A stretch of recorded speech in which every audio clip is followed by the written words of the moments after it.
DD214 Network podcast is for mature audiences only. Any videos, music, or entertainment not originating from DD214 Network is used and covered under Section 107 of the Copyright Act of 1976, also known as fair use. Opinions expressed are our own and do not represent any DoD or U.S. government entities as a whole. This podcast is for entertainment purposes only. Viewer and listener discretion is advised. You are no longer alone now, because we have you.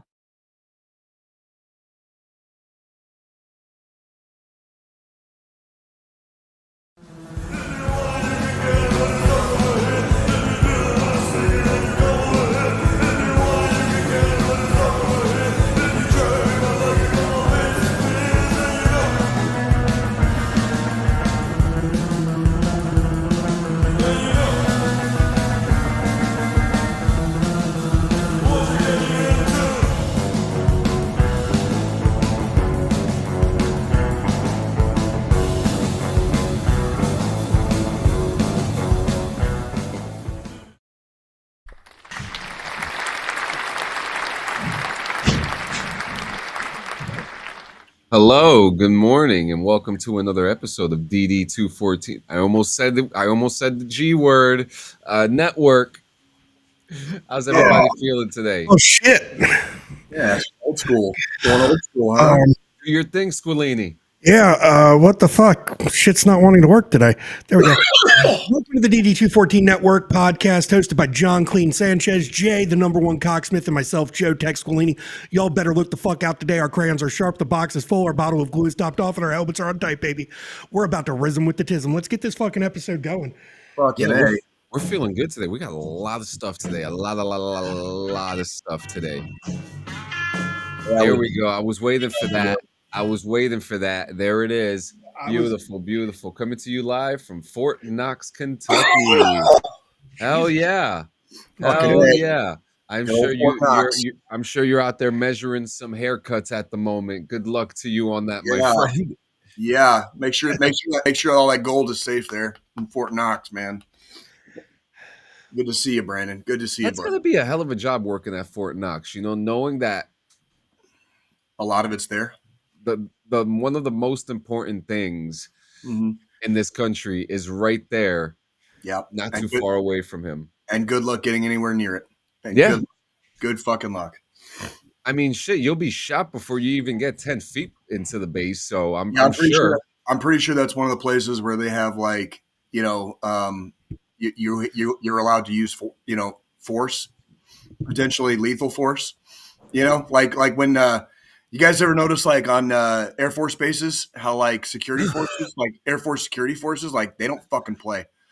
Like, somebody in Tucson recently, John, I think it was about a month or two ago, somebody ran the fucking gate at Davis-Monthan Air Force Base.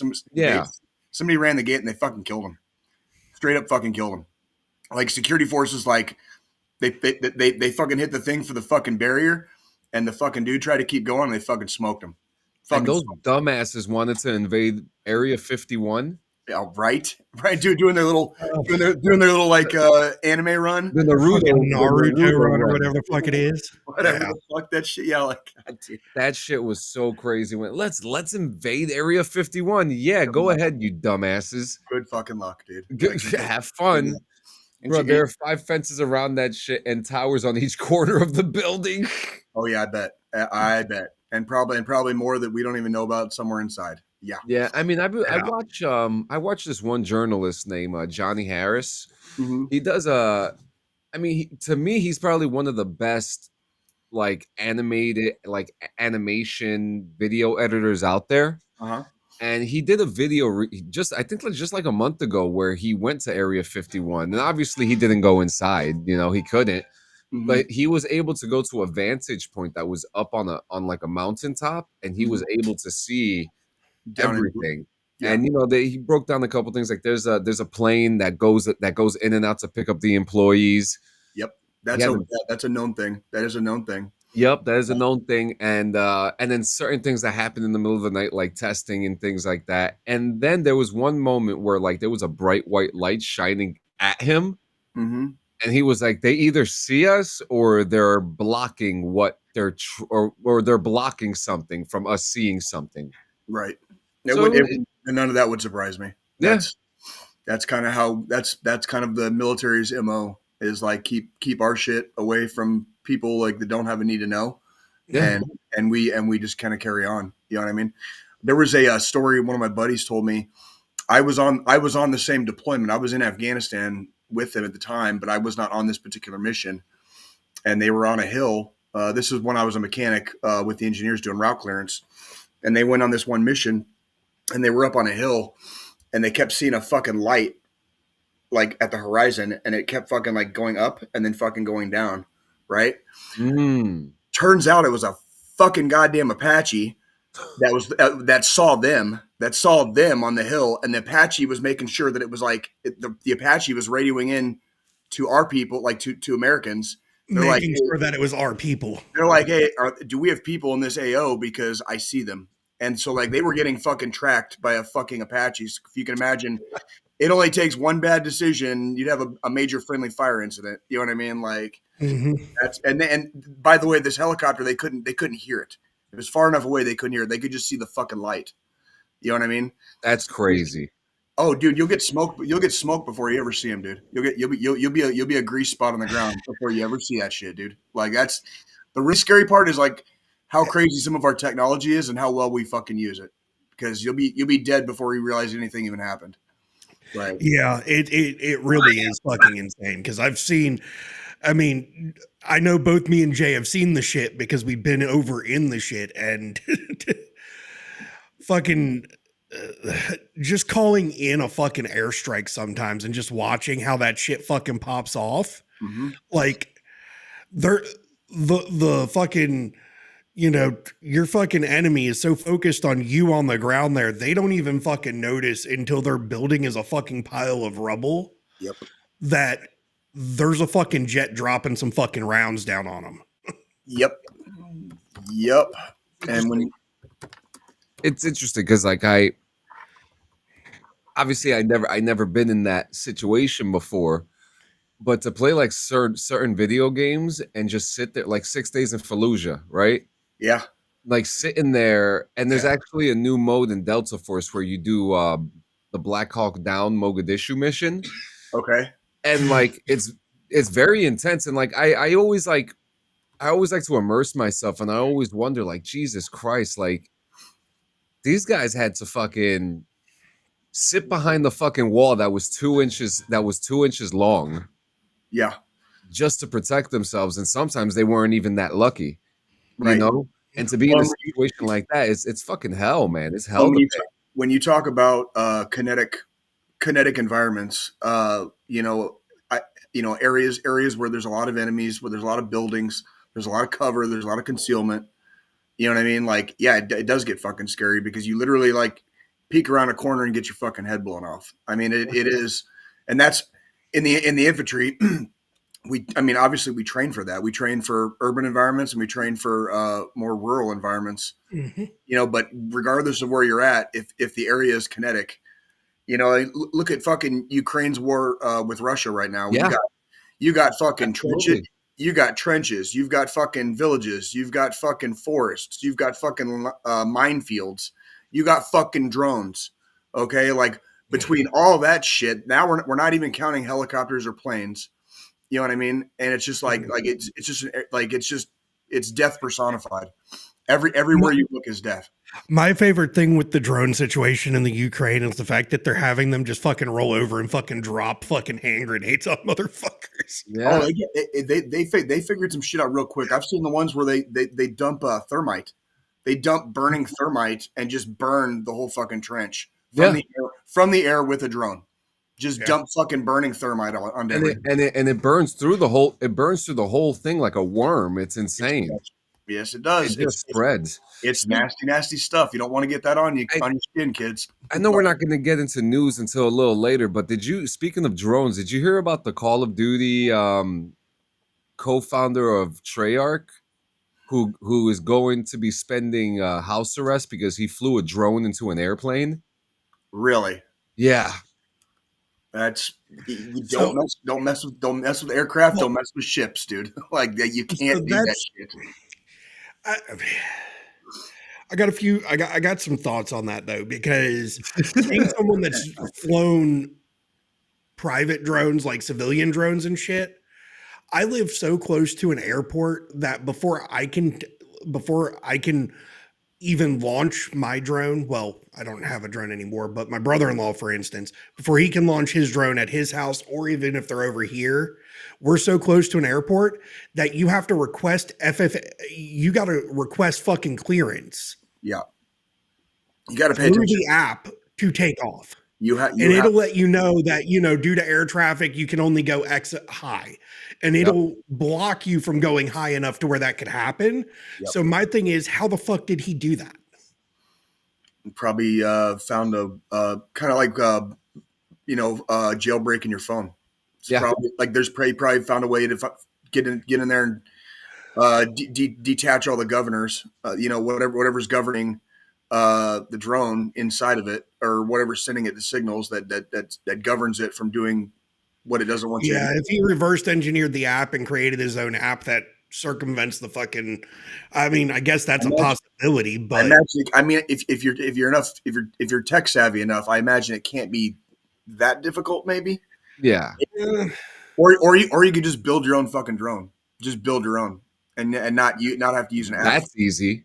That's easy. That's go to Radio Shack and fucking get the parts, right? Like that's doable. Radio Shack. Radio Shack. Isn't that where you fucking nerds shop for all your shit still? Is that like, I don't think Radio Shack exists Radio Shack anymore. in the last like 10 fucking years, dude. Like most of them closed down. I was a kid in the 80s. I like Radio Shack. They had some cool shit, but back in the day they did have some cool shit, but they still have a fucking website. Yeah, I was gonna say, do they actually still exist? I think Circuit City still has a website too. Circuit fucking City. Now that's a blast from the past. Yeah, I used to steal from that place all the time. Is that why they closed down, John? Is that probably? I used. So you remember that System of a Down album, Steal This Album? Yeah. Well, guess what? I stole that album. Fucking A, John. That's that shit. That's what makes me fucking proud to be your friend, dude. That's perfect, dude. Perfect. I was like, what? 12, 13 years old wearing raver pants. You remember like the caffeine pants? Oh yeah, you could for like this big.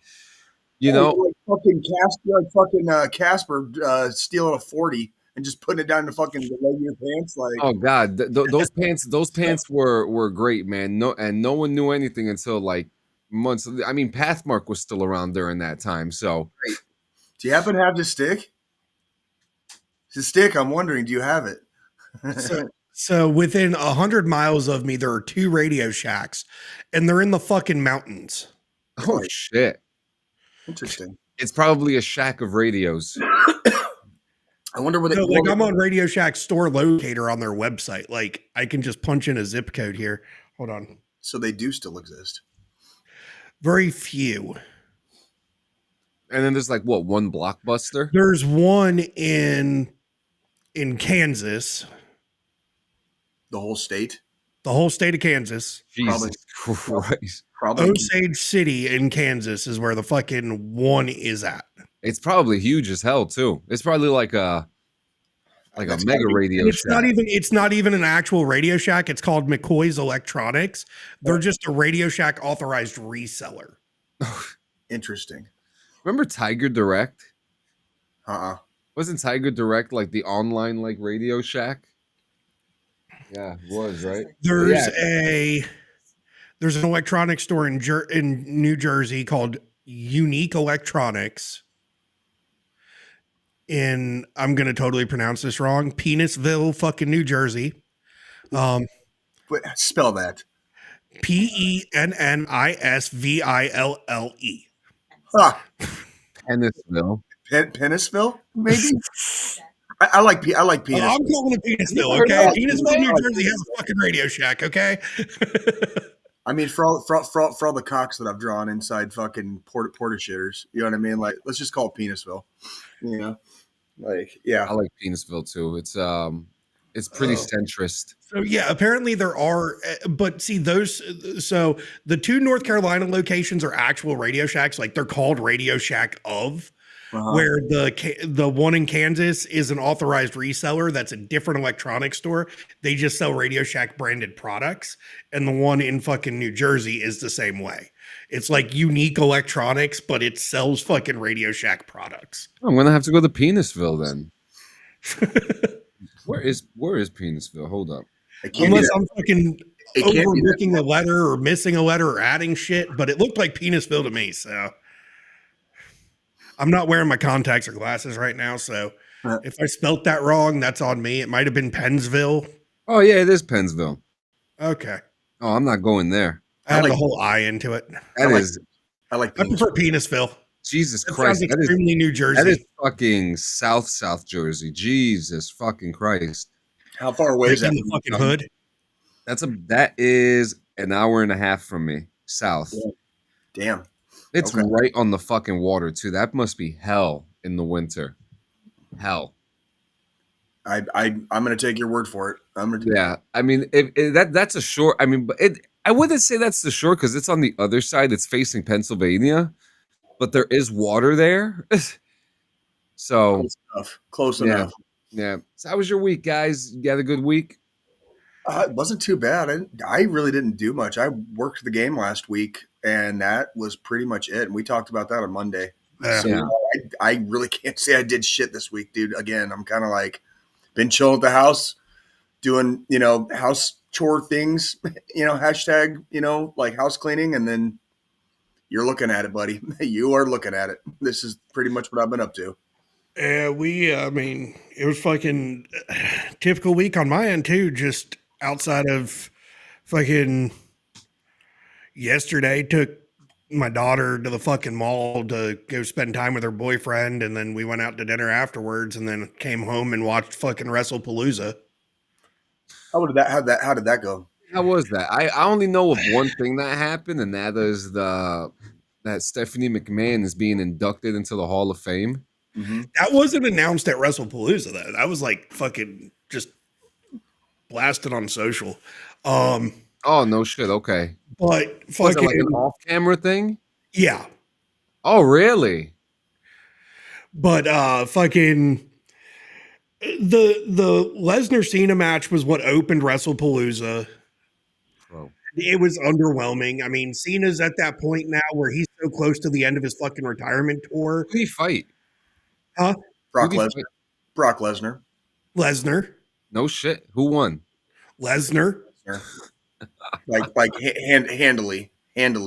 Like Cena landed 3 AAs, and then fucking as he was about to do the 5-knuckle shuffle, Lesnar jumped up and then landed like 6 F5s back to back on Cena and then pinned his ass. It was pretty from what I read on the. It was extremely just fucking meh. You said I think you said underwhelming was the general vibe I got from people that watched it. Then there was Stephanie Vaquer versus fucking Io Sky for the ladies championship. Yeah, one of the ladies championships, not the WWE like women's championship, but their heavyweight I don't fucking know the other women's belt. Okay. The one that Naomi had, but then fucking had to give up because she's pregnant. Vaquer won that and beat Io Sky to take the championship there. We had Jay and Jimmy. So we had the Usos versus fucking Braun Breaker and Bronson Reed. Okay. How was that match? It was good.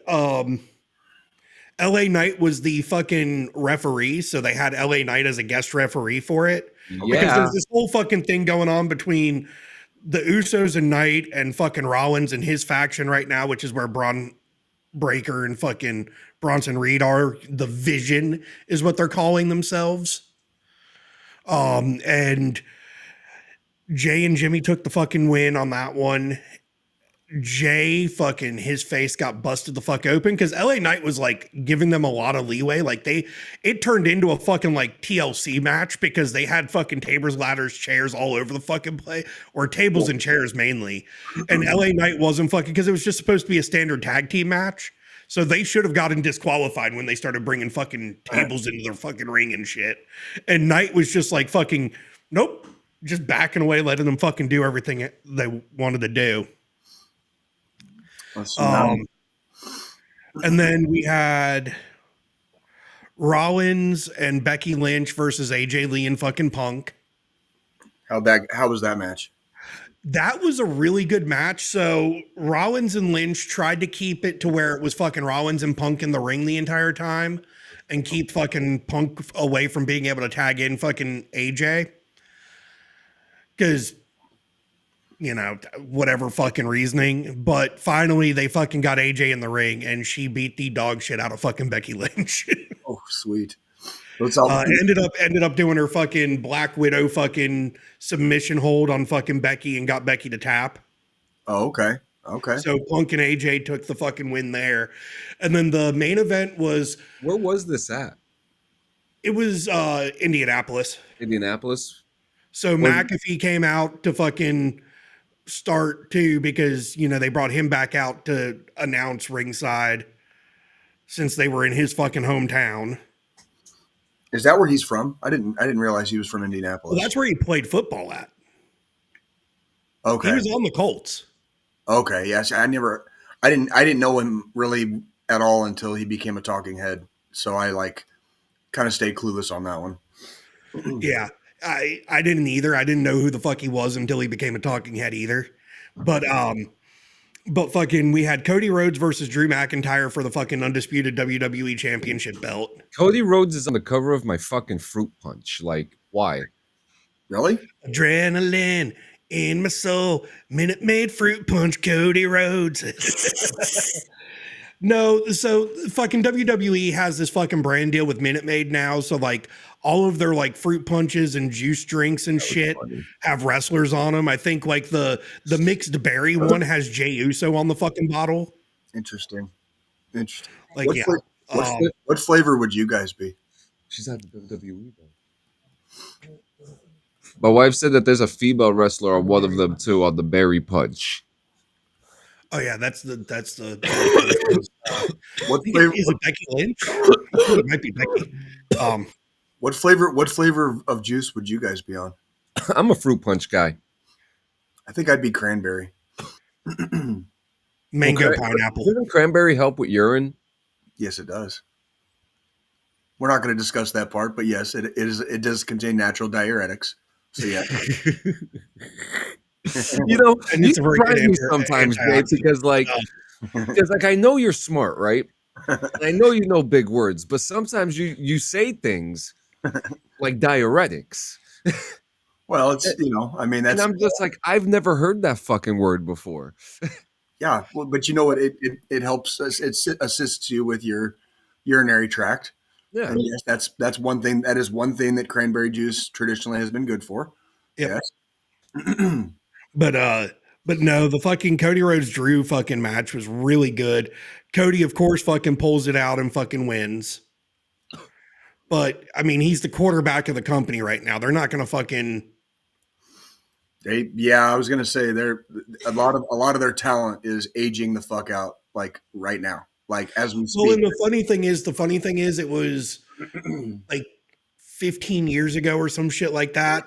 Was to the day from yesterday, Cody Rhodes and Drew McIntyre won the tag team championship in WWE together as a tag team. Mm-hmm. And then we go to this weekend and they're facing off against each other. McIntyre as the challenger to take the fucking belt from Cody. Right. They're still in and they're still being pushed. And that's 15 years. 15. That's a decade and a half. That's a long time in wrestling. That is WrestlePalooza was overall good. It was, if it wasn't for my fucking internet provider giving me fucking Disney plus Hulu plus ESPN for free, I wouldn't have been able to fucking watch it because I wasn't going to pay for an extra fucking subscription. That shit's crazy, by the way. Absolutely crazy. It's out of control. In order for you to watch, what is it? It's just the pay-per-views, the PLEs? Yeah, are on ESPN now.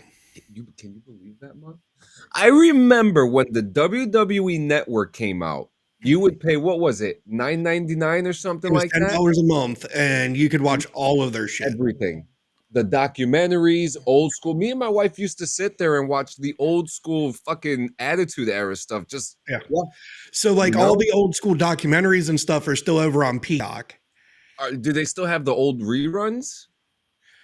They don't do reruns of fucking Raw and SmackDown over there anymore, like they did on, because like with WWE Network, when that came out, if you missed Raw or SmackDown the night it aired, you could go and log into the WWE Network app and watch that week's episode the next day. Yeah, there was a community on that app, man. I mean, I remember, dude, a pay-per-view comes out, you're right there Sunday. You know, NXT, you're right there every Wednesday. You know, they had, I think, but like Raw and SmackDown wasn't on there live though. No, it was still Raw and SmackDown was still on regular TV live. But then the next day, kind of like how with like Hulu or you know, those types of streaming platforms where like the show airs on syndicated television on say like a Tuesday, and then Wednesday morning you can log into fucking Hulu and watch it. That's the way it was with Raw and SmackDown. That's when it was. I mean, the one thing I do like with the one thing I do like, and you know, eventually I see what I eventually see happening is everything going to Netflix, because the US is the only country where you have to have multiple platforms right now to watch all the WWE shit, which is bullshit. Every other country, it's all on fucking Netflix. Yeah. As it like it should be on one, like I'm telling you, like that they're doing it on purpose, and they're just these greedy fucking cocksuckers just can't get enough. I hate to say it though, and I hate to say what I'm about to say, okay, but I'm gonna say it. Vince McMahon wouldn't have done this, because Vince McMahon made an effort to keep tickets as affordable as possible so that families could go together. And the thing is, yes, but the side of that is, even if McMahon was still around, because of TKO taking over from the higher echelon of things, it's not even his decision at the end. It wouldn't have been his decision anyways. And it's all TKO. Like, we can't blame even fucking Triple H for these decisions, because this is Triple H is just doing his fucking job as the head of creative, as you know, the COO. Yeah, but at the same time, I think we can all agree that Triple H deserves a little more respect than TKO, especially with what he's done with the industry. He does, because since the downfall of the McMahon era and him stepping in, it's brought like us old heads back to WWE, because like even Jay, he used to not fucking watch it. Yeah. And then me and you, John, got him back into it, which was really at the height. Yeah. Or the and I don't even watch it. I watch it every fucking week. So like I've got, like my wife and I, we're around almost every single one of them. Every single person that we know that we're around watches wrestling. Oh shit. You know, and we just don't watch it. We know everything that's going on because they're always talking about it. So it's like we watch it, so we already know. I like the drama though, the backstage drama. I mean, and that's the thing. Like, you know, I watch Raw every fucking Monday on Netflix. I have, because through my internet provider with my TV, with my cable package and everything, you know, I have fucking cloud DVR. So I record fucking SmackDown on Fridays, because weekends I'm typically never fucking home. Yeah, from the dungeon, we brought that up briefly about. Yeah, that did get mentioned. It is what it is. I personally don't think. I mean, I guess since she's technically not like in there anymore, to do anything to keep a McMahon in the. But then again, what did she really do to deserve a fucking spot outside of being Vince's daughter? I mean, we could argue the more. Now she did help kind of lead the Divas division. She was part. I mean, she was part of the storyline in the later Attitude Era, and she did. I would say for the time she pulled her weight. For the time, you know, it would be a very different culture probably now than it was 25 years ago. when she was more active. Yeah, you got to remember too when some of the storylines that she did too, like Undertaker crucifying her and Fuck shit yeah, like that that. was fucking crazy. The marriage storyline. I mean, They got you away with think- some shit back in the day. you think of some characters that were so wild, like Right to Censor and Steven Richards, right? Mhm. That they had such an impact during that time. I think everyone from Right to Censor deserves to be in the Hall of Fame. I mean, that's just What like they if did. we're going back to that time frame too. I mean, fucking Degeneration X, fucking USA told Vince multiple times if DX kept going out there and saying some of the shit they kept saying before, like they were literally told you can't say this list of words before 9 p.m. They just put them on after 9 p.m. So they they would just put them on after 9 p.m. And then finally, I guess they fucking interrupted a segment or something before that and said some of those words, and USA got really pissed off. So Vince made them the next week go out and fucking like do an apology speech. And in their speech was all the fucking words they weren't supposed to say. And it was opening the show that night. Love it. That was an interesting time. It really was the Attitude Era. It was kind of like fuck all y'all, because like we're bringing home the fucking bacon every week. You know what I mean? Between the Monday Night Wars and then when WWE consolidated and took over WCW, it was like that was a hell of a time. That was a hell of a time to be a wrestling fan. I do want to say, and before we continue on, one of the coolest things that I think the WWE always did was that they were always supportive of the troops and the U.S. military. Mm-hmm. And, you know, I had the pleasure of going to a tribute to the troops in Fort Benning at one time. And I didn't get to be a part of, because I was a cook. So we didn't get to do any of the fun shit because we had to make sure everyone was fed. So we missed out on the WWE wrestlers doing PT with Third ID. And it just so happened that the NCOICs where the cooks were like, nah, no PT for you guys, but you got to come to work and cook for these guys, you know. But that was really cool when that happened. My wife got to touch Roman Reigns. She was very happy about that. Still excited. It was actually really funny too because like there were a lot of soldiers there, and I was actually friends with one of the, how do you say this? Like the civilian workers that worked on base. Yeah. He was one of the dishwashers in my DFAC. So Pablo, and he, Pobco, Mr. White. And he called me. He was like, yo, where are you sitting at? I'm like, we're all near nosebleed. He goes, man, get up off that seat and come right downstairs. He was like, the security's not watching.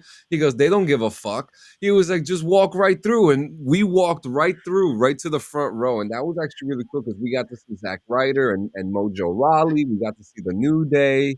We got to see Ryback during the Give Me More era. But even though he's a fucking, I don't know what the Feed Me More era. Oh, that's right. We saw Becky Lynch and Charlotte too. That was at the height of when the three of them, when they were just making a ruckus in the WWE. But those were good times. What's he saying here? You got civilians making you break the rules, breaking the law. Well, that civilians are known for breaking the law, not veterans, never us. It's kind of funny in the Army. The civilians will let you get away with shit sometimes that your fellow soldiers and service members will not. So they'll look at you like they'll just turn a blind eye. Like, I don't know if he was supposed to do that, but I'm not going to ask any questions because I'm not wearing what they're wearing. Yep. That's a lot of civilian contractors on base are people that have family members that were in or things like that. So they have respect for the uniform too, and they always look at us on a higher pedestal than the other civilian people on base. So it's like, hey, he's wearing the fucking uniform. Fuck it, I didn't see shit.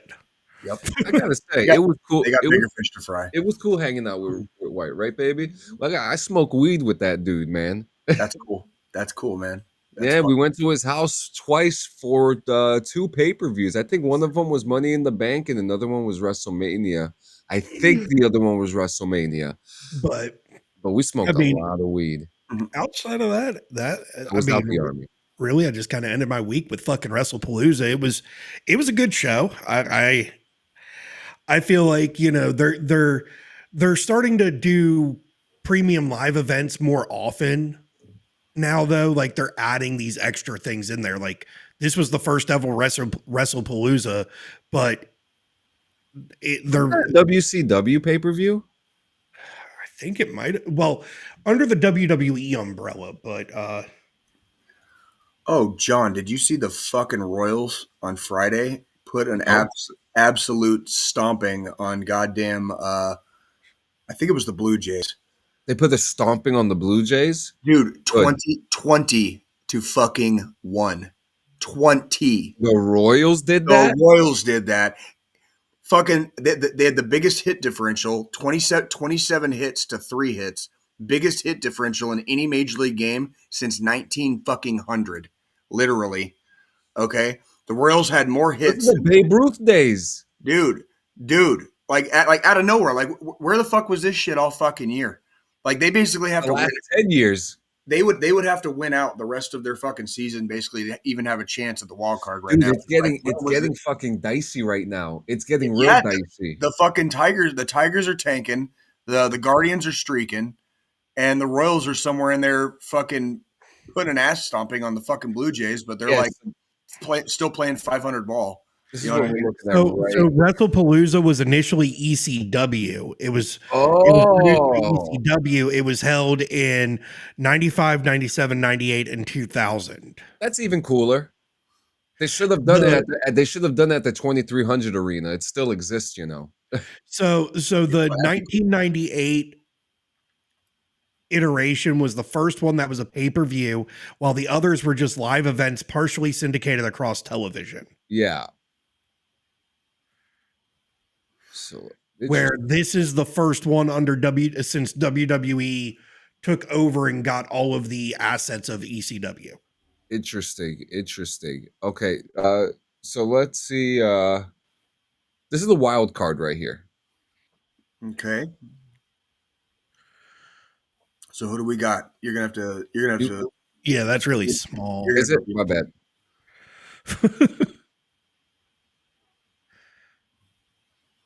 There we go. It's Red Sox, Guardians, Astros, Rangers, Royals. It's a dogfight right now. It's a fucking dogfight. And these are all big teams too. This is not like, well, we know the Rockies aren't in here. No, and I don't. Between us and, you know, it sucks it's my team or whatever, but I don't think the Royals ain't gonna make it. Like, they'll win 2 or 3 and then they'll fucking drop 2 or 3, and that's how they've been all season. The Royals are like 1 win differential. Like, they still have to get. They would still have to get past the Rangers, and then the fucking the Astros, I think, to make it. They have to jump. The Royals have to jump like 2 spots, and so they need a couple other things to happen for them to even be in contention. Yeah, so there's only like this is basically the last week of ball until the playoffs. So like they have this week to fuck around and find out. You know what I mean? Yankees, come on, baby. Telling you, dude. We can do it again. We can make it this time. But yeah, I mean, look at this. The Brewers are they are up by 30 wins, by 35 wins. Yeah, where the fuck did the Brewers come from this year? I saw that. Like, they are whipping ass, dude. Whipping ass. I forgot Milwaukee even had a fucking team, to be honest with you. Bro. You never hear anything come out of the fucking They've Brewers. been around for ages. Dude, the National League has a fucking wrecking crew this year, dude. Like, the American League doesn't really impress me very much this year. Like, the National League is like where it's at right now. Yankees forever, man. Get on the bandwagon or get run over. Fucking blow me. Okay. Like, fuck the Yankees, dude. Like, no offense, John. No, listen, people get mad when I say Braves. Fuck Boston. We're kicking your ass anyway. Nobody likes Boston. Hey, I like Boston. Boston's probably like my number 2, actually. Just throwing it out there. That's probably my number 2 team behind the Royals. That's crazy, Jay. Come on, man. What do you want me to say, dude? Like, it's I grew up during the curse, And I remember Bill Buckner fucking up the 86 World Series. You know what I mean? Like, I remember that, actually, like, have memories of that from early childhood. And it was insane to see how they finally broke the curse when they came back from 3-0 in the fucking ALCS to win 4 games in a row and beat the Yankees, and then go to that World Series, which they eventually finally won. Yeah. Finally broke the curse, and now they're just kind of a perennial contender. You know what I mean? Yeah. So We're trying to make it, man. We're trying to make it. We're hanging on by a fucking limb. that's kind of where if the Royals hadn't dropped, there was what was that? Probably about a month ago. The Royals just had this shitty fucking week where they dropped like 6 or 7 in a fucking row, and I'm telling you right now, that week is why we're not higher up in the fucking standings. Yeah. It only takes one bad week, and you won't see it till the end of the season. But that week fucking killed us. That week fucking killed us. Like, Yeah, but without that curse, they're just a regular team now. yeah, he's not wrong. He's not. Same with the Cubs. The Cubs fucking won. They finally won the World Series in 2016, and it's like, okay. At least with the curse, they had a lot to talk about. Now, you just know the team that won the World Series. Listen, there were people who were like 90 years old who never got to see the Cubs win. You know, there were, my wife's family. There were people from my wife is holding her heart right now. Yeah. Like, there were people from my wife's family, because most of them are from Chicago. Mhm. That her mother cried. It was one of the most craziest things to ever happen. Yeah. I was in NTC, literally getting ready to go into the box. We're going into the box the next day, like turning in our cell phones the next morning when the Royals beat the Mets in 15. And I was able to be on the phone with my parents, who were here they were here in Kansas City at the time. I was able to be on the phone with them when the Royals made the final out, and that was special to me.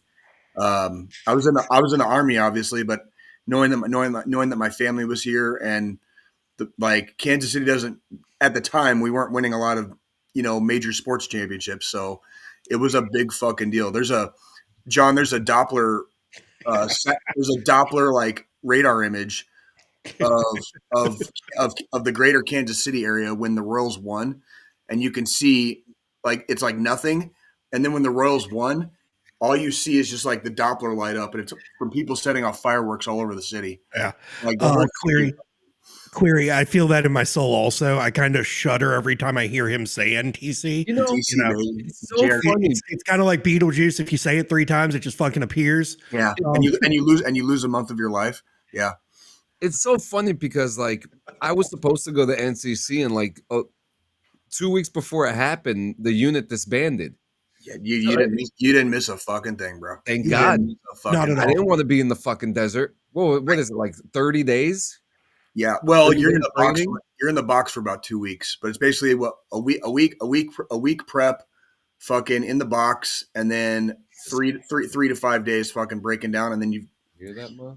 by the time your bus gets back to fucking whatever base you're from, it's been a month. So yeah, basically it's a month. And same with JRTC down in was it Louisiana? Yeah. Same with JRTC. I missed JRTC because I had to attend a leadership squad, ALC, to become a staff sergeant at the time. So I missed a rotation of JRTC. Mm-hmm. Don't feel like I missed anything. Don't feel like I missed a thing. You know what I mean? I'm like, You didn't. I went to Fort Benning and drank beer for 45 days and passed my classes. You know what I mean? Here's the thing, Jay. I had just gotten back from ALC when my fucking unit went to JRTC. Oh my God, fuck that. And there's guys I know people that have done back-to-back NTC rotations because they get caught, like medics, mechanics, fucking some of the support MOSs. They'll get stuck there and they'll be like, "Hey, dude, like we need a fucking medic, and you're here, so back in the box." So you're saying, yeah, you're saying. Tough shit. It fucking sucked, dude, because like at the time, I think it was my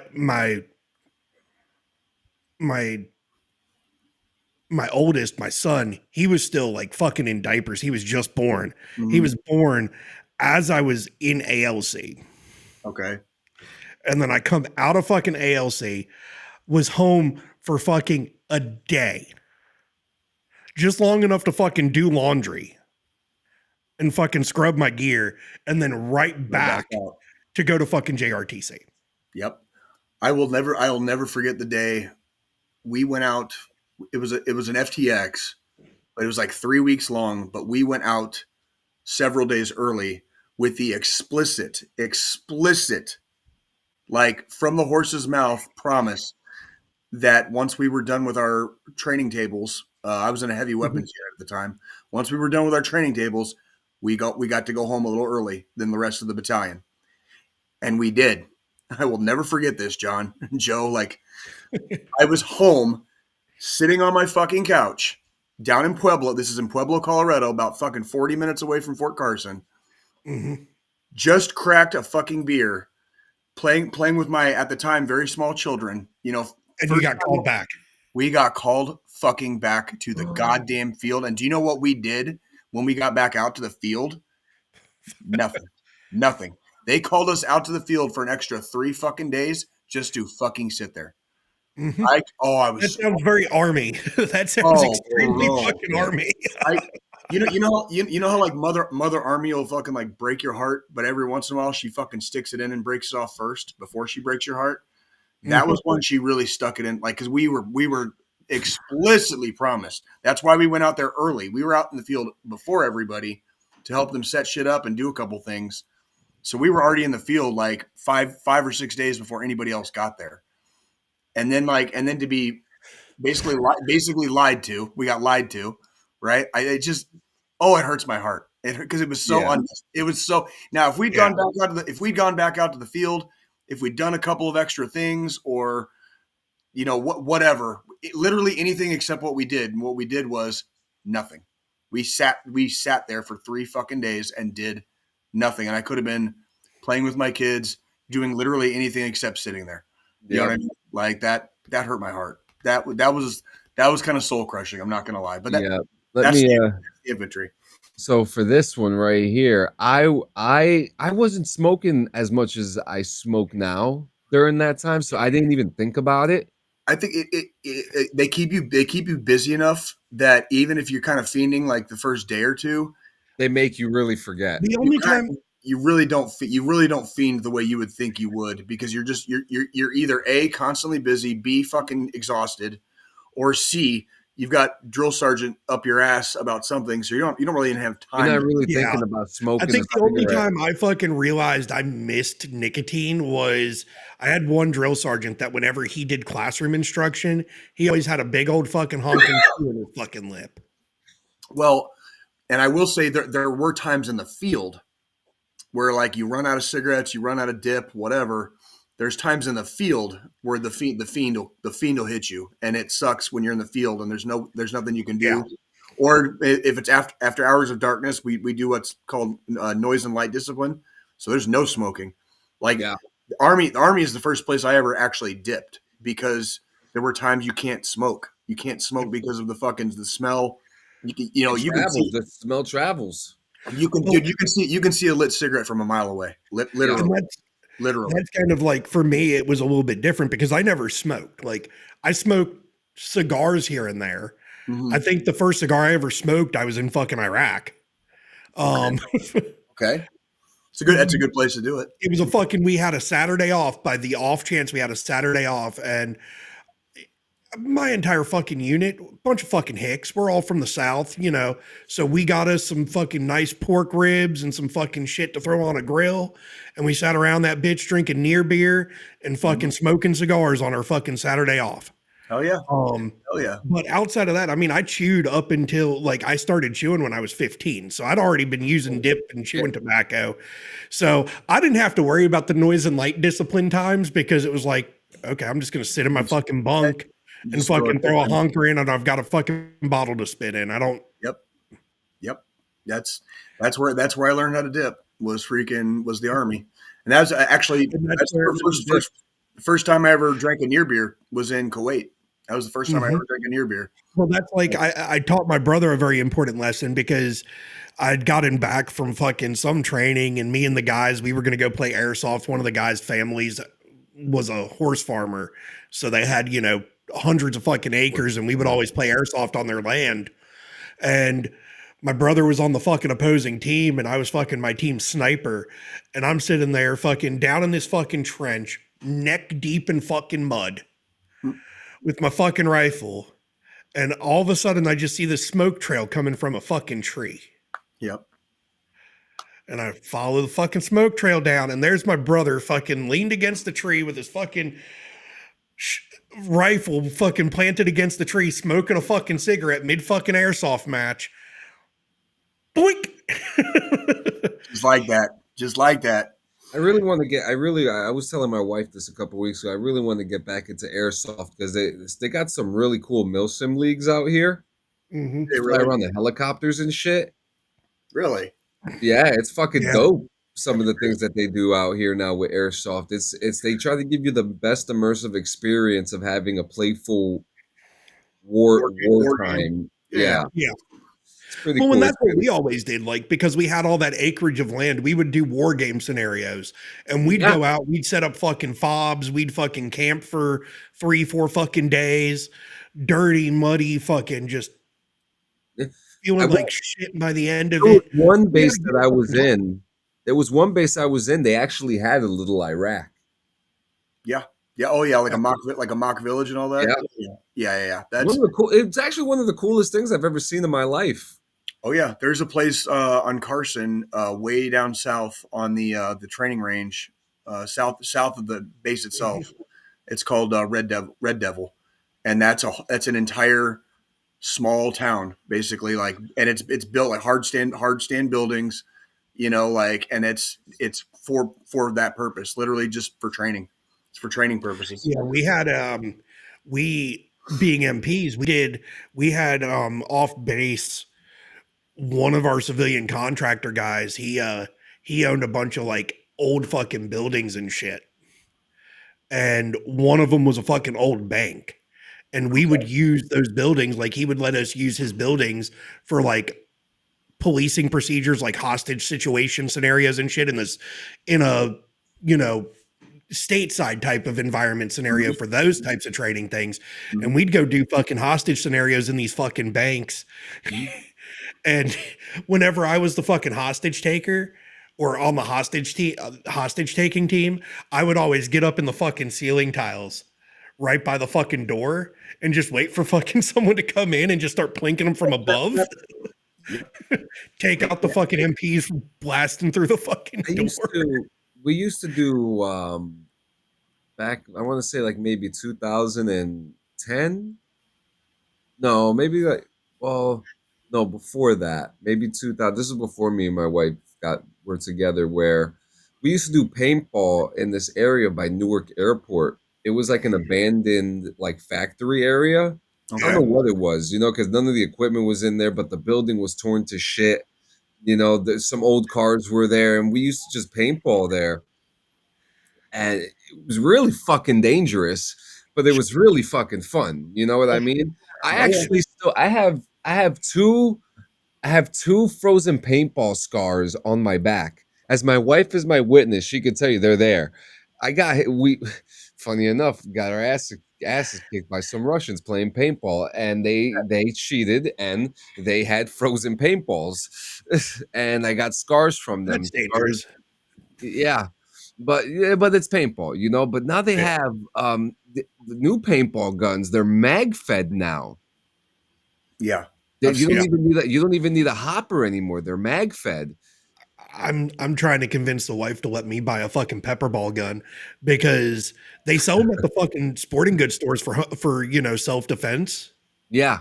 And it's fucking pepper spray and fucking paintballs. That's one and thing. And those pepperball guns, with just they're all mag fed. Like you load fucking 10 fucking paintballs into a magazine or pepperballs into this magazine, and that's how they are. They're mag fed, and I think they run off of like CO2 cartridges.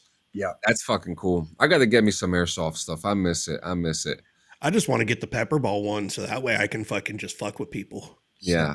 Have fun with the neighbors. Yeah. All right, so I had an interesting week. Do you want me to start with the good or the bad? We'll start with the good, right? Yeah. Yes. Start with the good. I would say end with the good, but yeah, I guess so. Yeah, I mean, we watched a couple things, you know, as we always do. I do want to bring up one thing though. Was watching Big Brother, Okay. and a major reveal happened that James Gunn came out during the show and revealed that he is a Big Brother super fan. Really Yeah, it interesting. was. We fucking missed the episode too, but holy shit, is all I'm gonna say, because like they've been doing, Big Brother has been doing this show called Reloaded or some shit like that. And they have like a celebrity guest each week, and they've had like other reality stars. Lance Bass was one of the guests one time, and but James Gunn, you know, Yeah. right, hot off the presses, off of Superman. Peacemaker is currently out, which is actually really Need to watch the fucking latest good episode. too. I haven't watched this week's episode yet. Oh my god, it's fucking hilarious. But you know what I mean? Like just seeing like someone like him who is such who's so well known in the entertainment space, being an open Big Brother fan. You know, that was pretty cool to see, and I think he's going to bring a lot of fans over now that it's out there. You know, Honestly, I feel like, one thing a lot of people forget is that these big name people are fucking people too. they watch You know, TV. they watch TV, they have their own fucking hobbies, they like doing their own things. I mean, Cavill fucking builds fucking PCs and Yeah, plays Warhammer. yeah, So, like, Vin Diesel's a fucking plays Dungeons and Dragons. That's how the whole and Last Witch Hunter and fucking Tucker movie came to Carlson be. like fly fishing in New York Yeah. City. Every, So, every, you know, everybody has their flavor Why of are you tea. filming me? yeah. So, I mean, that's the thing. Like, and, good for James Gunn for liking Big Brother. Not my fucking cup of tea. Yeah. Even though he's a fucking super fan, I'm still not going to fucking watch Big Brother. Yeah, I think it was really cool. I think it's gonna bring some fans into it. I mean, they've had a bunch of people here, and I kind of feel like they've been teasing a celebrity Big Brother, and the amount of weeks that this show has been going on has been enough people as a full cast. Hmm. I'm not saying James Gunn is gonna eventually be on Big Brother because the is filming Superman and he's got a lot of press shit going on, but I mean, he's fucking co-running fucking DC studios right now for their yes. fucking Well, movie. did you hear about what's going on with DC Studios? Mm-mm. Apparently, they're about to get bought out by somebody, and they don't want James Gunn in the mix. But when I have more information on that, I'll talk about that. But we watch Peacemaker's really good, fucking fantastic. Gen V started this week. That's good as always. Watching those this evening with the wife. Yeah, enjoy that. I won't even get into anything about that because if I talk anything about it, it's like spoiling enough. But it's fun, very fun. Just like what we enjoy from the last Gen V and what we enjoy from the boys. Enjoying that. We're watching more Paradise. Paradise is fucking great. Did we watch anything else? I thought we did, but I can't remember. Be right back. Cheers, man. Wake and bake in full effect right now. That's why I like to hear. That friggin' guy. It's that friggin' guy, huh? Yep, that's what I like to hear, man. But yeah, so I'm trying to think. Yeah, that's pretty. From the good stuff, that's pretty much it. You know what I mean? That's pretty much it. So what happened with the bad? The bad stuff. Your boy is dealing with a massive data breach right now. Might be it might not just be me either. That's all I'll say about that. But I don't like where this is going. So to kind of talk about what happened yesterday, my wife were just talking about how it's been a crazy week. We've been busy all fucking week. We barely had a chance to breathe. She comes home, she cooks, does a little work, we smoke, and then we go to sleep. It's been crazy this week. And the kids going to school. We're just at the second week. And yesterday we finally had some time to breathe. We could relax a little bit. And my wife gets an email that our bank account is being charged at the New Jersey Air Show in West Milford. And I'm obviously not there. She's obviously not there. Right. We're sitting in our homes, and as we were just saying that we were just being able to breathe, this fucking happens. Right. And it's going, like the emails are coming in. Our money's gone, right? And what is so crazy about this is that my debit card was sitting right in front of me the whole time. So there's a couple theories here. Squilini just reminded me this morning of the skimmer machines. Yeah. I had a conversation with a friend that said I may have been scanned, which is another thing. Data breaches as well are a thing as well. What, baby? And here's another thing too. So we started getting the emails at 10:19 a.m. At 10:11 a.m., I received and I'm going to pull this up. I received a Discord message from someone I didn't know, and they were saying that now they deleted the screenshots. I'll pull this up right here for you guys to see. So this guy writes to me and says, "Hey," and he said he was in a mutual server with me, the Forgotten Trail server, right? Okay. And he says that I just spent $700 on him on some of his stuff on Counter-Strike Go. I don't play Counter-Strike Go. Never touched it. That's like a game. If I want to play that, I'd go back in time to 96 or something, right? Right. So he sends me like these messages here. I'll pull them up here, and he's telling me just to contact the guy. Now look at the time; it's already 10:21, and he had sent me a screenshot, and I had clicked the screenshot because he had like photoshopped my profile name on there. So then I had already said he says, I hope dude, this problem, everything is resolved. I said, I hope for your sake it does. And he says, do you already contact him? And you could see that his message was deleted. So I said, I don't see why I have to. It's not my account. He doesn't need anything if he can see it on his database. And this is apparently someone who works at Steam, right? And I suggest you back up before I figure out your IP. I've been through this before. You guys aren't smart. Final warning. And then he blocks me. And then during this time, my card was being used at the New Jersey Air Show. Right. With my physical card being in front of me. So at this point, the only thing I'm thinking is that this is a hack, some kind of data breach or something like that. Mm-hmm.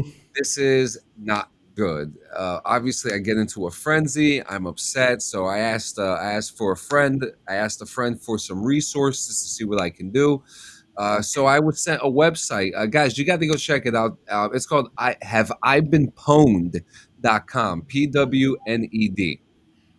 This website, if you put in the email where you have most of your information in, like, because everyone has like a main email, right? A main email where if you tell like a family member, oh, email me here or something that's not a business account, your main email is usually the one that gets hit. I put my email into this database, and it showed me 14 data breaches. And it showed me the websites where all those data breaches happened and what was breached. One of the websites,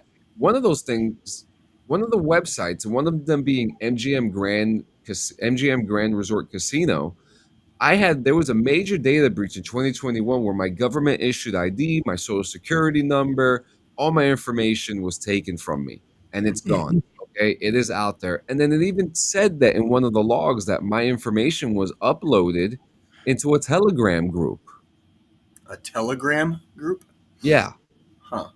So at the same time, now it's getting fucking serious, okay? And now I'm pretty fucking scared. I have no money until this is investigated by the bank. Thank God I have cash to survive, and thank God I have food in my fridge. I'd be fucking mad. I'd be mad at the fucking bank. I'd be like, look, motherfuckers, like I didn't do this. Like that's still my fucking money. Yeah, exactly. Yeah. I mean, so here's my question, and I didn't ask this earlier when you initially were just kind of letting us know this was going to be a talking point today.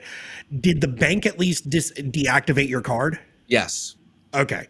So they've got a new card coming to you and all that shit. Yep. They actually, so one thing that they do now too, if you have your card digital, if you have it like in your Apple Pay, they will automatically change everything in your Apple Pay. You just have to activate it and stuff like that, and you'll still be able to use it digitally. The problem is all my money's gone. Yeah, So I can't, I can't even access the bank. So, yeah. it's and for them to kind of say, I will investigate, it's going to take 10 days is kind of crazy to me because But I was home, there's and it's really upsetting because I'm not trying to do a woe is me. You know what I mean? That's not what this is. This is more like watch your ass and protect your neck type of shit because it's happening not just to myself, it's happening to everybody out there. Go ahead. well, and that's kind of like what I said. Like I use fucking anywhere that takes Apple Pay, I use Apple Pay. If I don't use Apple Pay, then I've got cash. So like Yeah, when we go grocery shopping, because Walmart is one of the only retailers left in the United States that doesn't accept fucking tap to pay yet. it's fucking crazy. And it's because they don't want to pay the extra fees for that service. But when we have to go do our weekly grocery shopping trip, I go to the bank, roll up to the ATM, I pull out the fucking cash for the groceries. So that way I'm not inserting my fucking debit card into a fucking terminal. Yeah. I use tap to pay everywhere else because with tap to pay, whether it's Apple, Google Pay, Samsung Pay, whatever fucking system, they give you a digitalized card number that's different from your regular card number. That's easy to fucking deactivate. And with the tap to pay, there hasn't really been like, I'm sure someone's going to eventually figure out how to steal that information off your phone and shit, Yep. but they haven't yet. And I'm super fucking leery because I've had shit like that happen before too. Like, fuck, It's so crazy, man. Just recently, a couple weeks ago, like my wife's debit card's been completely deactivated because there was one day she went to work, or no, it was a Saturday. A charge showed up from the McDonald's by her fucking job, and we're sitting in our fucking house. People are getting smart, man. Like, So I told her, I was like, you need to fucking go ahead and request a new debit card through the bank and fucking get yours turned off. So she went in, she locked the card in the app because we couldn't contact the bank till fucking Monday. So that way no other purchases would come through. It was only $7, but still, that was $7 at one location. If we didn't catch it right then, it could have been a situation like what you're in, John, where everything fucking disappeared. It's well, and I just want to say too, when they tried to charge the card again, I mean, all the money was gone. So it's like, you fucking idiot. I hope you enjoyed the air show, you piece of shit. right. Yeah. Well, I mean, and that's the thing. Like, I don't know. I guess, the only thing I rely on technology a lot. And yeah, it's kind of stupid at times. But I also, even though I have my debit card on me every time I leave the fucking house, you know what I have? I have a fucking RFID blocking wallet. That way, if there's someone walking around with a fucking scanner in their pocket, they can't fucking get to card information anyways. You know what? That's a really good idea. That is a really good idea, actually. I mean, I carry the Groove wallet. It's a fucking fully aluminum fucking wallet, but it's got an RFID blocker in it. It's got fucking Apple Find My built into it. So that way I can fucking track my wallet if I lose it. I like that. It wasn't a cheap fucking wallet. This is like $100 fucking wallet. It's very innovative though. It's very, very innovative. Yeah, I agree. At least I don't have to worry about someone being able to steal my fucking card information. Yeah. No, but yeah, guys, I mean, protect yourselves. This is serious as a fucking heart attack. It's just, it's got to stop. It's got to stop. Yeah. But we got some news, guys. We got some news, some really good news, some really interesting news. The first one is restaurant fined $25,000 for kicking out disabled veteran and service dog. Mm-hmm. Yeah. What happened? Lexington, Kentucky restaurant has been fined $25,000 by the Lexington Human Rights Commission for discriminating against a patron over her service dog. So I've seen the video from this one, and the person goes into this fucking establishment. Yep. They have a sign on the door that says no pets.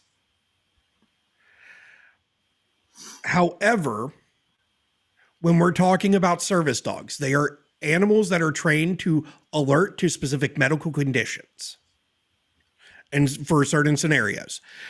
Under the Americans with Disabilities Act, they are exempt from those no pet laws for establishments because they're not a pet. Well, I mean, they're still a pet, they're still your pet. I mean, they're part of your family, but they're also doing a job. They're working. And the manager of this business demanded to see paperwork proving this animal was a service dog. Also under the ADA, there is no official certification for fucking service animals. Under the ADA, there is 3 questions you're allowed to ask someone with a service animal. What job does it do? Is the main one. This manager refused to listen and told the person they couldn't fucking be in there and kicked them out, called the cops even.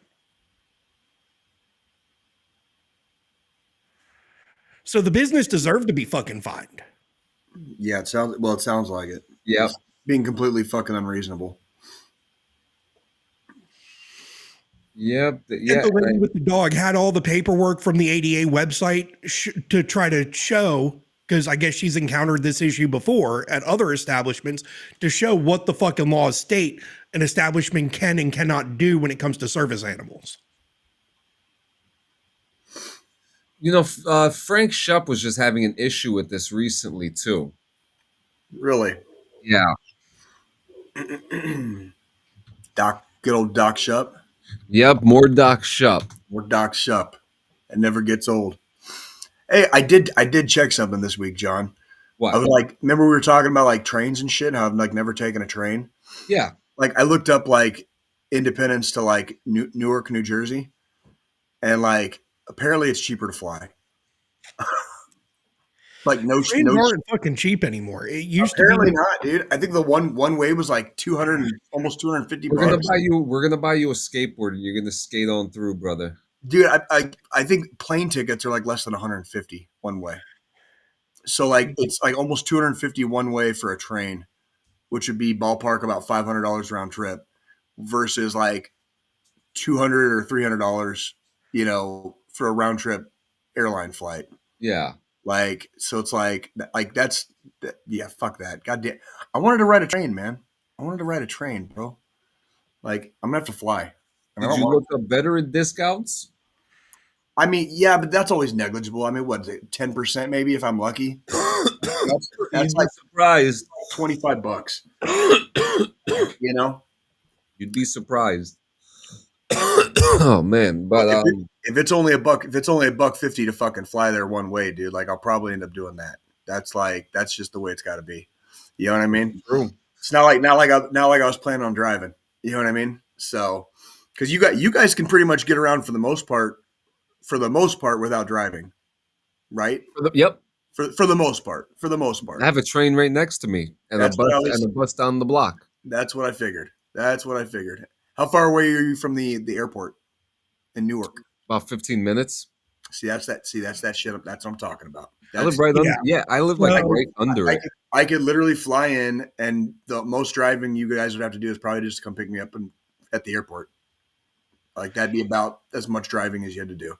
Yeah. So like I'm looking right now, and for me to fly from here to Newark, it's $274. That's crazy. What? I wonder. They must have like a what? But I bet you, Squilini, if you took a train, the Amtrak train, it would be cheaper. And it's the exact opposite for me.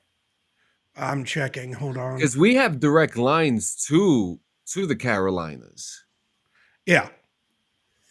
Like I know I wouldn't be from. Because if you were coming from Kansas City, you'd probably have to switch off a few trains.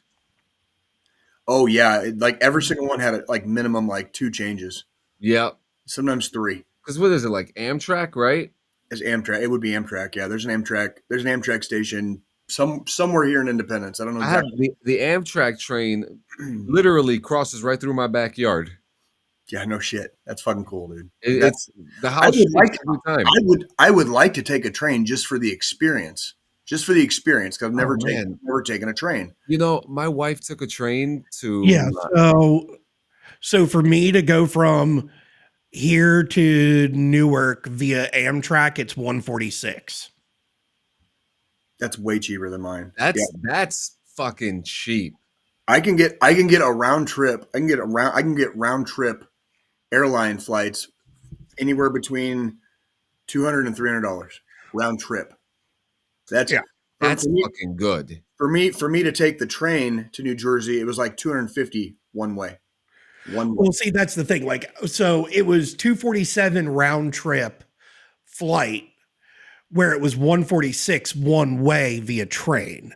So it's still technically more to take the train, but it could technically be, you know, if I go via train, I don't have like a layover at another airport, shit like that, where the flight, I go from my airport to fucking Charlotte to Newark, and there's, a 2.5 hour fucking layover in Charlotte. Right. That's where then I'm having to spend money for fucking a meal or something while I'm waiting on a meal or an $8 pint or three waiting. Yeah, exactly. Like what I did when I came to fucking Kansas City, where 7 o'clock in the morning, I'm sitting in fucking Atlanta airport, drinking a fucking pint and a shot. Yes, sir. That's airport drinking, baby. Airport drinking, dude. I don't fly. It's not frowned upon when you fucking do it when you're flying. It's not, dude. Like, I don't know what it is after the Army and after, multiple deployments. Like, I don't like takeoffs and I don't like landings. So I get a little sauced. I get a little sauced before I fly.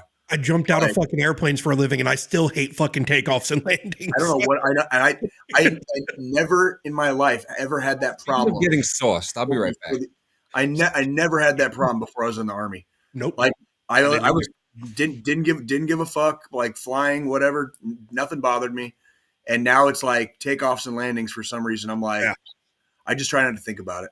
I just try not to think about it. I get lucky because, like, even once we're up in the air, like fucking, so when we were flying home from fucking Kansas City last year, typically if you don't sit in fucking first class, you have to pay for alcoholic beverages on the flight. Yeah. Because of the airline I choose, if you're a veteran, you don't have to fucking pay. Oh, cool. What fucking airline was that? Delta. I got to remember that shit. So, like, on our flight back, I just kept asking for fucking beers on the flight home and just kept getting handed beers. Oh, yeah, dude. Well, I mean, I could fucking Uber. I could Uber to the airport or get a ride, from one of the homies to the airport. Just literally have somebody drop me off because I don't drive a car right now. Yeah. So it's like fucking just have somebody drop me off. And then once I'm in the airport, I'm in. And then I just could start drinking. Basically, I could show up early and just drink a few beers before I board. I don't need to be like drunk, but I need to be at like that level of mild intoxication where you kind of like just don't give a fuck. That 2 to 3 beers in where you're starting to feel a little good. Yep. Your body starts getting relaxed. You're not, you're not tripping. You're not tripping on anything. You're not getting kicked off the flight because you're fucking drooling on yourself. No. Not even close. Not even close. No. If anything, too, I mean, shoot, I could take a fucking gummy.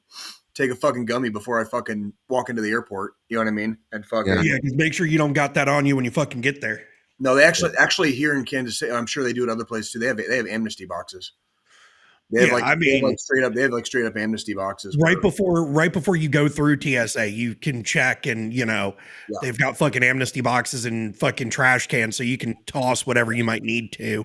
Well, that's in my case, it was a fucking $15 thing in my fucking hair pomade, but because I grabbed the fucking wrong one that morning when I was fucking packing my fucking toiletry bag. That is one cool thing I do like about edibles, though, is there's so many different kinds and there's such a wide variety. Yeah. I mean, I know people that make edibles out of like Chex Mix. Yeah, literally, it's like it's Chex Mix, but it's an edible. Well, that's why I'm liking the sodas now. Yeah, dude, I dig it, dude. I dig it. This is Jones. Jones Soda Company. Jones. Mary Jones. Yeah. Tell me what you gonna do. Mary Jones, and I actually got to say, this one is way better than the last one I had. I think what was last week or the week prior. Mm-hmm. I was saying that the last one lost its flavor and it was more like carbonated water than anything. Yeah. This actually tastes like an orange soda. It says orange and cream. I don't really taste the cream, but I definitely taste the Cheers, fucking brother. orange. Oh yeah, dude. Hell is fucking yeah.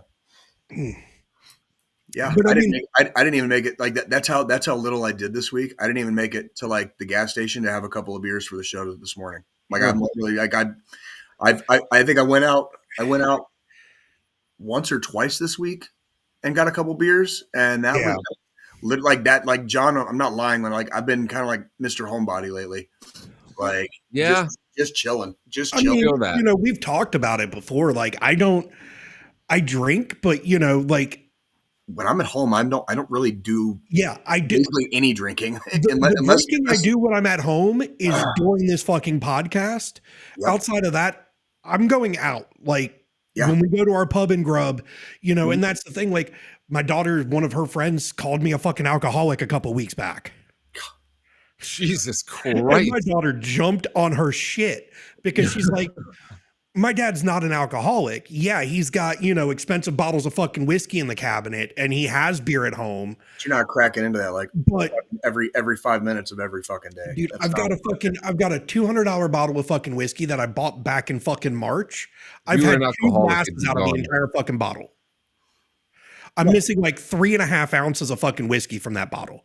Sure. I've got another 2 bottles of the Chattanooga whiskey where, you know, I use that if I'm doing like fucking Kentucky mules or ginger whiskeys or, you know, mixed drinks. I got those fucking Thanksgiving last year from our buddies that live in chat. When they came down to visit family for Thanksgiving, they brought me 2 bottles. I opened 1 bottle. I've made maybe 1 mixed drink out of it. And the other bottle's still fucking sealed. Like I've got a whole shit ton of fucking bourbon and whiskeys, but it's now if I have a really bad day at work, yeah, I'll get off. I'll fucking grab a glass. I'll fucking pour me some, fucking wrong have with that. a, you know, glass or 2 after work. There's Or nothing I'll wrong with crack that. open a beer and fucking drink a beer or 2 after work. But like these garage beers that I'm drinking right now, I bought 2 24 packs when we went down to the beach. These are leftovers from that. Oh God, yeah, that was a while ago. Yeah. That's like I almost entirely the only time I'll have beer even in my fridge is either for this show or if I want to watch like a football game, like specifically like the Chiefs, or if I'm just like fuck it, I'm just gonna sit home all day and watch football. I might get a 6-pack and just, you know, sip some beers watching a game. But that's like that ain't even every week. That, you know what I'm saying? That's like I didn't feel like calling anybody or getting a ride anywhere yesterday or the day before, so I didn't get any beer. You know what I mean? Like that's kind of the thing. It's like, you know, when we go to our little fucking pub and grub, I sit down and I'll drink, you know, a 6-pack there because, you know, $3 fucking beers while I'm fucking eating and hanging out with the fucking regulars and we're having our Cheers thing going on. Because that's, you know, that fucking place is my Cheers. Kind of like Harvey's was your Cheers up until now. I totally. You're okay. So, you know, that's the thing. I totally broke down this week. I went to the place next door to Harvey's. Oh shit. I didn't want to, but I had to go check it out. I had to give it a college try. Yeah. And it's not bad. The place is not bad. Most of the Harvey's crowd moved over there, so the people are still there, but it is a lot louder. Oh my God. It's a little bit bigger, and they have like 4 pool tables, and there's always people playing pool. Yeah. So it's one of those, like, it's a little bit louder, and that's, yeah. Yeah, I mean, and that's the thing. Like when we go out, I do that. Like even if we go to the Mexican restaurant up the road, so I can get a pitcher of fucking Dos Equis Amber for fucking $11.75. Yep. Or I can get 2 fucking 32-ounce Dos Equis Ambers for $7 a piece. Tell me which route you're gonna fucking go. Pitcher's fucking 64 ounces. So yeah. So you got the same exact amount of beer for $3 less. Yeah. Yeah. Exactly. Like every time we go there, and the wife thinks it's so fucking stupid because she's like, you look like an alcoholic sitting here. You're the only one drinking out of this pitcher. It's like, no, I would drink this. I get a bucket. I'll get a bucket. You know, when bars sell buckets, you know, it's basically either 5 or 6 depending on the bar. You know? For my birthday this year, we went to Topgolf, and you know, when we were there, it was like you can get a bucket of beer. You're paying for each beer individually there, but you know, it's like at least if I buy the bucket with 6 beers in it, I don't have to wait for the fucking waitress to come back to get another beer. That's my main thing is like they fill the motherfucker with ice and I can drink 4 or 5 beers in a time. Like there'll still be ice in the bucket. You know what I mean? It doesn't. I don't need to worry about the fucking waitress or waiter or whatever, the bartender Bartender's getting already to me busy. fast enough. I can, I'll drink that bucket. And if I want another one after that fucking 6 is gone, then I'll just order another one. Yep. That's exactly right. That's right. All right. We got some crazy news to talk about. It's actually the last one we got for the day. Pretty wild. Are you guys tracking the Travis Decker investigation? Nope. Vaguely. All right. Well, Travis Decker is a 32-year-old military veteran. He was in Fort Benning in 2008. He was 11 bang bang. Okay. And he is accused of killing his 3 young daughters, Peyton, Evelyn, and Olivia, 9, 8, and 5. The girls were under a court-ordered visitation with him. He was supposed to return them to their mother, but didn't. And on June 2nd of this year, law enforcement found the bodies of the 3 girls near an abandoned truck owned by Decker at Rock Island Campground in Chelan County, Washington. The truck had been parked there. It was unoccupied. Very tragic stuff. So some of the evidence that's been gathered during this time is that the bodies were discovered with plastic bags over their heads and zip ties binding their wrists, and the medical examiner determined the cause of death was asphyxiation, suffocation, and there were bloody handprints on the tailgate of Decker's truck, and DNA matching Decker's profile was found on plastic bags and other items at the scene. So at this point, people are thinking that this guy did it. After failing to return the children, he disappeared, and he was considered armed and dangerous. And the reason why he was considered armed and dangerous is because he was a survivalist. He knew how. So apparently, his family said that he could survive in the woods for a lifetime if possible. That he just. It's a lot harder than people think. It's like you can be a survivalist, and it's still going to be rough as fuck. Like it's not. Yeah. The woods are not teeming with creatures anymore. You know what I mean? Or clean water. You know what I mean? Shelter, all the things. So yeah, I can definitely tell you my front yard is if you guys want fucking deer meat, just let me know. I have a whole fucking herd that fucking lives here. There you go. So major multi-agency manhunt was launched. Local sheriff's office, the FBI, U.S. Marshals. Many search operations were conducted in remote and rugged terrain areas, and at various times, bones and personal items were found. Many were tested and or ruled out. But just on the 18th, decomposed human remains were discovered in a remote wooded area in the Grindstone Mountains south of Leavenworth. Less than a mile from where the girls were found, and along the remains, authorities found clothing matching what Decker was known to have been wearing, a distinctive bracelet, U.S. Ranger shorts, a key fob thought to match his truck, and these items strengthen the likelihood the remains are his. However, positive identification via DNA has not been yet confirmed as of this moment because of the advanced decomposition and spread of the remains and animal activity. Determining a cause of death for Decker, if the remains are his, may be difficult or impossible. That doesn't surprise me. Yeah. Yes, as of right now, Decker is charged with 3 counts of first-degree murder and first-degree kidnapping in Washington State. He is also facing custodial interference charges after the children were reported missing.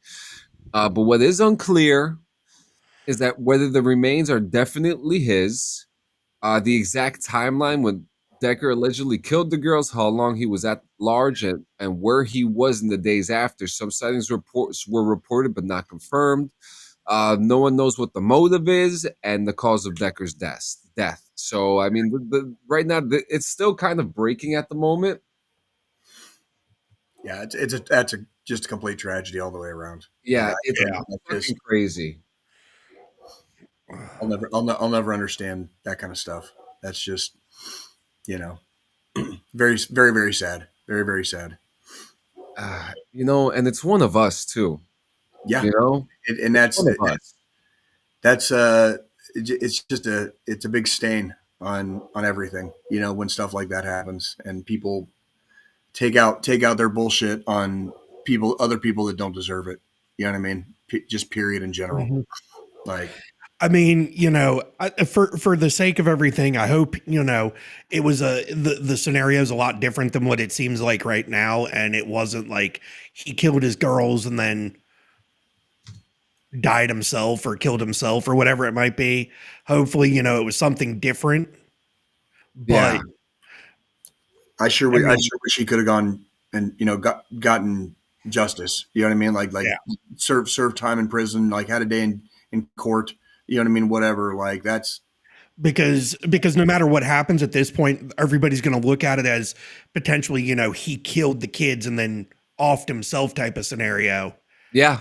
unless they can prove that they were killed by somebody else, like that he was also killed simultaneously. Yeah. What are the chances of that right now? What do you think? probably not very much, because if Very slim to none. I mean, because if it was just bones and that type of remains that were found, it's going to be really hard to prove time of death. And because it's, you're in a wooded area, animals feasted. yeah, That's why they only were able to find bones and Yeah. articles of clothing and pieces of fucking jewelry and other things like that, and like the key fob, because coyotes and fucking bears and all different types of fucking animal. yeah, scavenge that shit. Yeah. They smell meat and it's over. It's on, dude. It's on. Mhm. Yeah. So we'll kind of end the show on a positive note. Roger Jackson has finally been arrested. I don't know if you guys saw Thank that. God. I saw that, and fucking Rampage fucking bailed him out too. Yeah. Yeah, After he said that he should do some time. right. Well, But so actually, outside of that, I wanna ask you, John, because you watch a lot of those keynotes and shit. Because I know you watch like the state of play and all the game shit. Did you watch MetaConnect this week? I did Their not. keynote? I'm the only thing I got to see with the MetaConnect was Mark Zuckerberg's little intro that he did with the glasses, which I So, thought was pretty fucking cool. I'm not gonna lie to you. The glasses are pretty nice. So that's what I wanted to get into. So as everybody knows, I own a pair of the Ray-Ban Metas, which is the smart glasses that have AI built into them, can take photos and all that shit. They announced the next generation of those on top of a new pair of Oakley versions of the Meta Yeah, glasses, the Oakley ones are fucking nice. which the Oakley ones are for more like extreme sports and shit. And then they also announced the Ray-Ban Meta displays, where it's got a little digital display built into the glasses. So like you can see your messages pop up in front of your eye and shit like that. That's pretty neat. However, when I watched the keynote, there were a lot of issues with them. They had some fucking issues, some technical difficulties. Again, they're still in the, well, they're actually about to launch. They're launching later this month. Fucking $800. That's a lot for glasses. But when you're looking at the technology they've packed into these things, and this is the first generation of them, there's going to be a lot of tweaking. Because at first I was like, ooh, I might, sell my fucking current pair and buy a pair of these display ones. And then the more I've thought about it, being a tech person, I'm like, you know what? No, I've got to wait till at least the second gen. They've got to work out the fucking kinks. Sure. Because it's a cool concept. I mean, we saw it with Google. Google did the Google glasses fucking years ago that looked very stupid. Yeah. But now we're getting to the point where the technology's refined enough to where you can get like regular looking ass fucking eyeglasses with this tech built into it. I like it. I'm here for it. I really am. Part of me's hoping fucking Apple jumps on the fucking bandwagon and either A, releases a cheaper version of their fucking the Vision. Yeah, the Visions. Yep. Their fucking AR glasses. Because if they released a more consumer friendly version, I would probably own a pair. Me too. I would be doing all my editing on that thing. Well, the thing is, so like, because I have my MacBook with the Vision Pros, I can link it to my Mac and just have 3 displays in like fucking real world on my fucking wall in front of me wearing these fucking glasses. Okay. Yeah. And run all my workflows that way instead of fucking having to worry about a desk. Like I could sit on my fucking couch and work from my Mac with, like fucking 100-inch fucking display in front of me. Yeah. Right. And I'm here for it. I love it. So if before we get to the final thought, if you don't mind, I'll take the final thought. Sure. Because I got something to say again today. But before we get into that, I want to let you guys know on October 3rd of this year, I am going to be hosting a bad cards night. And for those who don't know what bad cards is, it's Cards Against Humanity, but with extra steps. Okay. It's a free game. You could play it on your phone or you could play it on your browser. Come join myself and my community along with the Only JM's community. They're always talking about football, so there'll probably be some football talk happening. But we're going to be playing bad cards. It's a free game. You don't need to sign up for anything. You just join the Discord and I put out a code and you guys play along. And then sometime shortly after that, we're going to be doing some Jackbox games soon as well. Okay. So come and join. Come and join. Go to the Clean Sanchez Media Discord. If you guys don't know what it is, I should be. Let me see if it popped. Let me see if my thing works in here.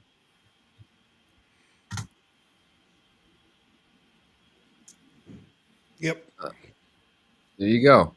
Yeah, come and join the Discord. Come hang out. We're gonna play some bad cards soon, and it's gonna be crazy. It's gonna be absolutely crazy. Trust me. Just trust me. So actually, John, it just did ! Discord in the fucking YouTube chat. Oh, motherfucker. All right. At least the DD214 YouTube chat, that's what it did. Let's see. This is what we're gonna do. We'll put it right here. Boom. There we go. That's the link, everybody.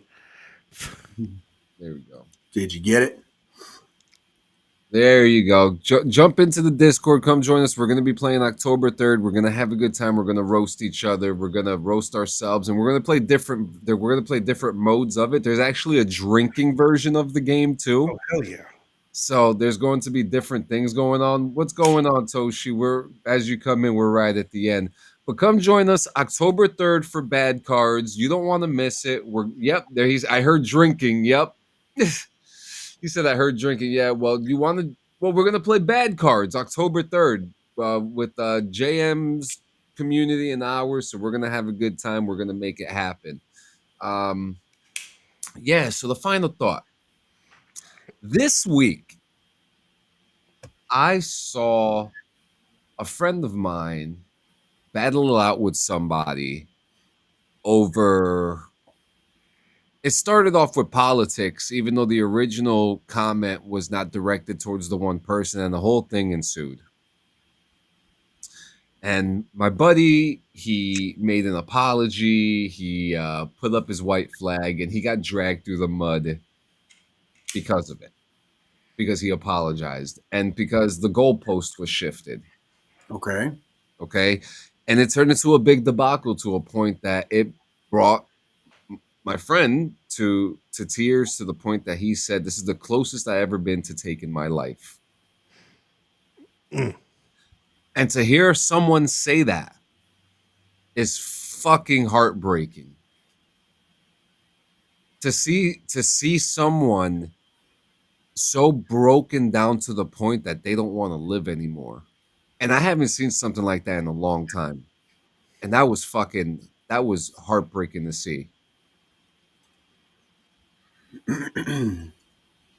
It is not right to see people fall like this for any reason.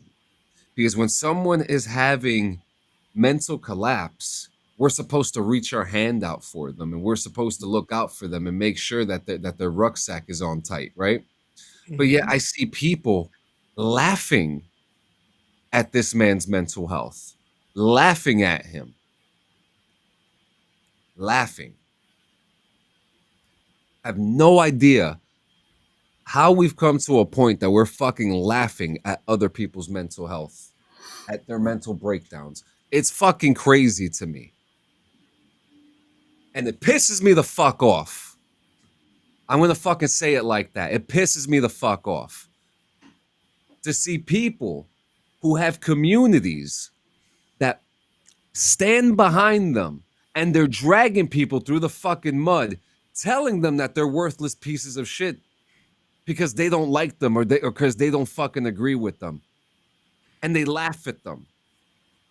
It's fucking disgusting. And I'm fucking tired of it. Mental health was never taken serious, and that sucks. It's true, especially when it comes to men. It's true. And that's not to take away from anybody else. You're fucking crazy if you find justification in finding joy in other people's Suffering. faults, their mistakes, their flaws. There's a fucking line, guys. Okay? There's a fucking line. Sorry. You're good. It is so frustrating to see people do that shit. People are fucking shitheads sometimes. People are fucking killing themselves every single fucking day. Yeah. Every single fucking day. It's incredible to me, man. It really is. And I am so sorry to those people that have to fucking go through that. That they get laughed at, or they're not listened to, or that they feel that their voice isn't heard. Fuck, man. If you're having a hard time, if you're having a bad day, if you can't even pick up that pencil or that bottle of water,